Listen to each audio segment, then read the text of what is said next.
What's going on, guys? Reke the Tech Geek here, back again. Sorry for the delay in videos over the past couple of months. I've been focused on school and a move, as you guys can see, in a brand new setup in my new apartment with my beautiful partner. They're in the other room, but as of right now, we are officially in a new setup. You guys can see the lights going on in the background, and this is where I'm going to be bringing you all my brand new videos. So stay tuned for those. I have about 3 more set up for you guys, including a video on the brand new Air tags that are coming out this week. But for now, let's get right into it. So today we have something that actually means a lot to me because it's my very first MacBook computer. And it means a lot to me for 2 reasons. One, it's my very first MacBook laptop. I grew up watching my mom and my brother use these computers for a lot of their video editing for my mom's business. And I can finally retire my old Lenovo touchpad laptop that I've had for about 4 years now, and it's just not getting the job done now. The battery significantly degraded and it can't even stay on without being connected to the charger. So goodbye, Lenovo, you will be missed. But out with the old and in with the new, and today we have the MacBook Pro 13-inch. This is the M1 chip variant that came out late last year in 2020. And as you guys can see right there on the back, we got the 256 gigabyte model with the 8 gigabytes of RAM. I didn't get the 512 model because I'm not rich, guys. I am very much looking forward to opening this up and finally getting my start on my MacBook. You can also get the MacBook Pro in a 16-inch variant as well. But with the MacBook Pro, it came out alongside the brand new MacBook Air. Both of those were released with the brand new M1 chip on the inside, which is shown to be much more comparable to each other than we probably would have realized. They blow the Intel models completely out of the water. It's not even a comparison between the M1 chips and the Intel chips, simply because Apple knows how to make their silicon. They know how to optimize their chips to work best with their products. That's what you're gonna get with the MacBook Pro or the MacBook Air. So guys, let's go ahead and unbox this. I wanted to go ahead and get a brand new one. You can get an open box MacBook Pro from Best Buy for like $80 to $100 off sometimes, but you know what? I like paying the extra for the unboxing experience. I like paying extra for the unboxing experience. Hopefully one of the cats comes into shot soon. But let's go ahead and unbox this for you guys. Let's go ahead and take the top off and look at what's inside. One thing about Apple, they're secure in their devices and in their unboxings, because there's no way you're getting inside one of these. So there we go. We take the box off, and on top, there we go, the brand new MacBook Pro. There is a bit of weight to it. Not like the MacBook Air, it literally feels like a feather when you pick it up. Go ahead and take this plastic off. I did get the space gray color, the same as my iPhone 12 Pro Max. Now, my partner was telling me to get the MacBook Air because the MacBook Air starts off at a starting price of about $999. The MacBook Pro starts off about $1,300. On a good day, you can usually find a sale at like Best Buy or Amazon. The MacBook Air 256 gigabyte 13-inch usually starts at around $950, $949. And the MacBook Pro starts off at about $1,200 on a good day. The education discounts that Apple has on their website, you can probably get a MacBook Air for around $899 and a MacBook Pro for around $1199. So here we have the MacBook Pro in our hands. I love the way it feels. I didn't want to get a MacBook Air for 2 reasons. One, I have a lot of my Apple devices. I have the Pro name in it. I have the iPhone 12 Pro Max. I have the AirPods Pro. I have the Apple Watch Series 6, which is essentially the Pro model smartwatch. It's the highest level smartwatch they have. And I kind of just wanted to keep that one going. Call me bougie if you want, because I am. But also, the MacBook Pro, it's not going to be that much higher in efficiency and performance as compared to the MacBook Air because of the M1 chip. But when you open it up, I'm going to show you guys in a minute. Ooh, that paper on the inside. And it starts off as soon as you open it up. So you take that paper off, and you guys see starting off as soon as you open it up. As soon as you open it up, that M1 chip allows for raise to wake or always on to maintain itself when you open up the computer. As soon as you open it on, just like that, it starts up. There is no startup, there is no delay. Inside the box, we also get a rather long charging adapter, one of Apple's longest ones. I've never seen one this big, not one from Apple anyway. English as the main language. Press the return key. Siri, no one asked you for your opinion. How do you know I didn't want to speak in Japanese? Kind of seated. But also in the box, you get the long charging cable. And then you also get the charging brick, a USB-C to USB-C charging brick, because the MacBook Pro does charge with USB-C. And they cover this in paper now, which is a part of their more environmentally friendly strategy. It's more than likely why you don't see any charging adapters in the iPhone boxes anymore. If you want to say that's because of the environment, definitely because of money. But on the inside, you do get a 61-watt charging adapter. I want to see if I can bring that into frame. You guys can probably see it there. Yep, 61 watts right there, which is one of their biggest ones with the 16-inch MacBook Pro. I believe you get a 92-watt charging adapter, which is absolutely insane. We're gonna go ahead and put that to the side, and let's go to the startup, guys. So guys, one of those pro features that you do get with the MacBook Pro as opposed to the MacBook Air is the touch bar that's at the bottom or at the top of the keyboard, as you can see on the MacBook Pro. See this long bar here going across the top? You do get that with the MacBook Pro. Fingerprint sensor all the way over to the right, and a physical escape key, which is something that you didn't see on previous MacBook Pro iterations in previous years. So let's go ahead and pick English, because I did end up picking English. Siri was right. And let's go ahead and set up our very first MacBook. Select your country or region, United States, continue, vision, no, don't need it, continue, select Wi-Fi, we got Hive Mind here, which is my personal Wi-Fi here. Go ahead and hit continue. Wait for that to log in here. Data and privacy. Migration assistant. If you have information from another Mac or PC, you can transfer it to this Mac. You can also transfer information from a time machine backup or another startup disk. Yeah, I don't know what a time machine backup is. But let's just say not now, because I didn't have a previous Mac, but let's go ahead and log into our Apple ID. Complete a new computer profile. And while we are getting this set up, I do want to try and play around with the touch bar a little bit. Yeah, you can actually see, yep, I went completely black.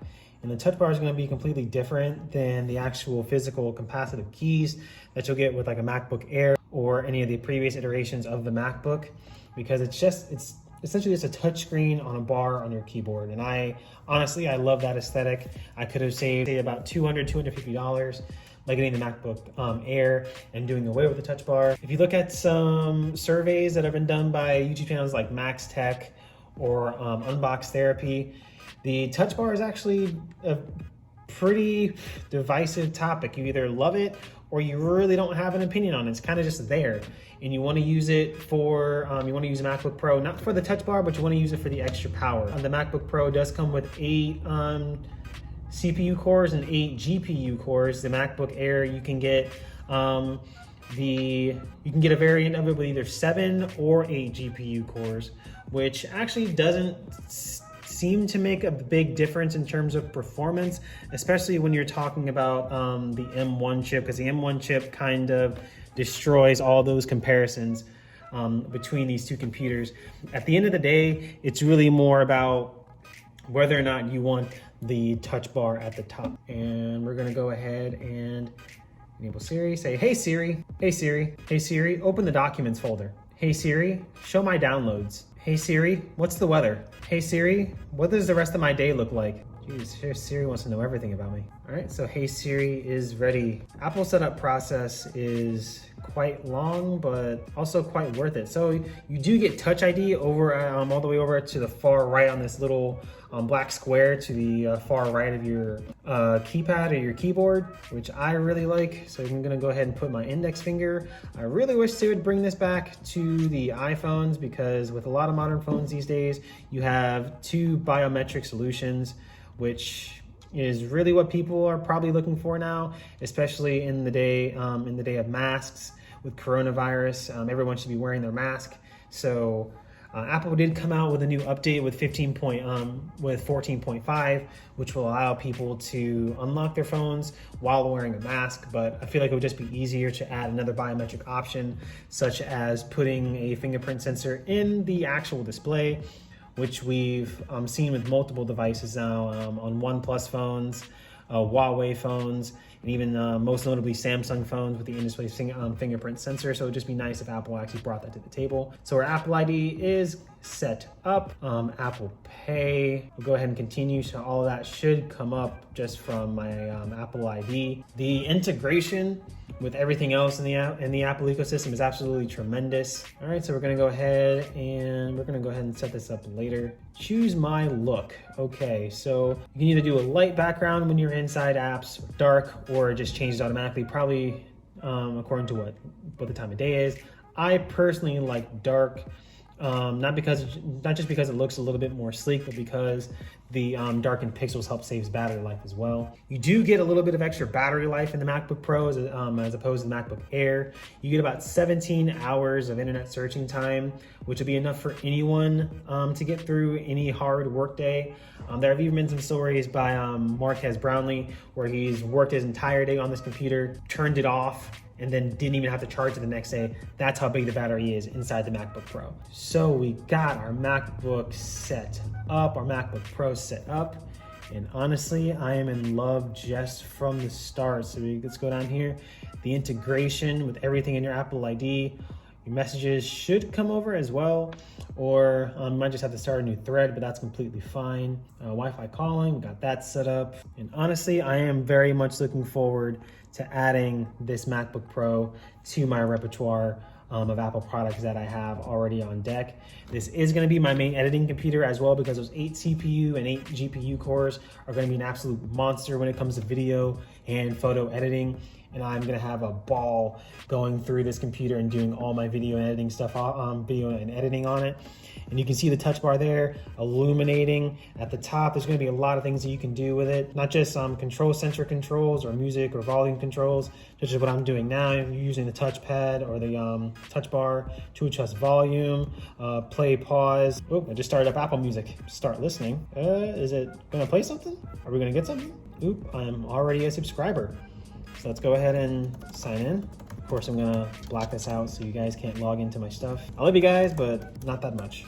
All right, so while we got Apple Music up here, I do love the interface. It's so sleek, it's so polished. Apple knows how to do software so well, even hardware. This computer feels sturdy. It's not creaking at all. The keyboard is nice and tactile, and I absolutely love it. I'm trying to stop cursing. Well, while we've got Apple Music up here, let's go ahead and do a speaker test, because the speakers are vastly improved over the past MacBook Pro. But those speakers are absolutely tremendous. I love this laptop already. I've been waiting all day to unbox this laptop. Actually, if you guys take a look at the bottom, the icons at the bottom are a bit more hollowed out, and they're a whole lot more lifelike. The shadows at the bottom on the keys, they look a whole lot more prominent, a whole lot more lifelike than they do on actual iPhones. I hope that's an indicator of what they're gonna bring to the iPhone and later iterations of iOS. But for now, I'm absolutely in love with this computer, guys. Great, so now that we have our MacBook Pro all set up and ready to go, there is one key difference that I did want to go over between the MacBook Pro and the MacBook Air, and that is the fact that the MacBook Pro does have an internal fan right here at the bottom left-hand corner of the device for tremendous internal cooling, especially if you're doing a lot of hardcore heavy-duty video editing or photo editing. It's gonna keep the CPU temperature extremely low, so you're not gonna have to worry about heating up your computer a lot with a lot of heavy-duty video editing or photo editing. With the MacBook Air, you don't have a fan on the inside, so you're not gonna really hear your fans blasting just like on Intel computers or on Windows computers whenever you're doing a lot of heavy duty work. But thanks to the M1 chip inside of both of these machines, The fan really isn't gonna come into play really at all. You can do 2 to 3 hours of heavy duty video editing, 10 hours of YouTube on either one of the M1 Macs, and the fans aren't gonna come into play at all. Really the only difference between the MacBook Air and the MacBook Pro is gonna be the internal fan if you really, really need it or if you really, really want it. And then of course, the touch bar down here at the bottom. Finally, guys, if you guys are looking to pick up one of the MacBook Pros or the MacBook Airs, I will leave a link to the Best Buy and Amazon descriptions below. You can get the MacBook Air in silver, space gray, and gold, and 256, 512 gigabytes, and I believe they have a 1 terabyte and 2 terabyte configuration. I'll leave those in the descriptions below, and then I'll also leave the MacBook Pro selections below. You can get these in either space gray or silver. Does not come in a gold configuration. Of course, comes in 256 gigabytes, 512 gigabytes, and then 1 terabyte and then 2 terabytes of memory. All right, guys, so I hope you guys enjoyed my unboxing of the 2020 M1 MacBook Pro. I will leave links to this computer along with all the other configurations of this computer along with the MacBook Air in the description below. I know this computer came out a couple of months ago, and there is talks of Apple refreshing this computer later on in the year. Not even considering the brand new iMacs that they just unveiled at the Spring Loaded event on 4/20 with the brand new multicolored iMacs with the M1 chip as well, and the brand new M1 chip powered iPad Pros, because it seems like Apple's going all in with the M1 chip. And I don't even blame them, because the optimization that the M1 chip brings to not only the computer side of everything, but they also added it to the Mac Mini, MacBook Air, MacBook Pro, the brand new iMacs, and then brand new iPad Pro. It's gonna just make everything so much smoother, and it's gonna crush the Intel chips. It's not even gonna be a competition. But guys, if you do want some more in-depth analysis on these computers, I will leave some YouTube links in the description below to guys like Marquees, Brownlee, Unbox Therapy, and Max Tech in the description below. Thanks, guys. Thank you for joining me. This has been Ty with the Tech Geek, and I'll catch you guys on the flip side. Later.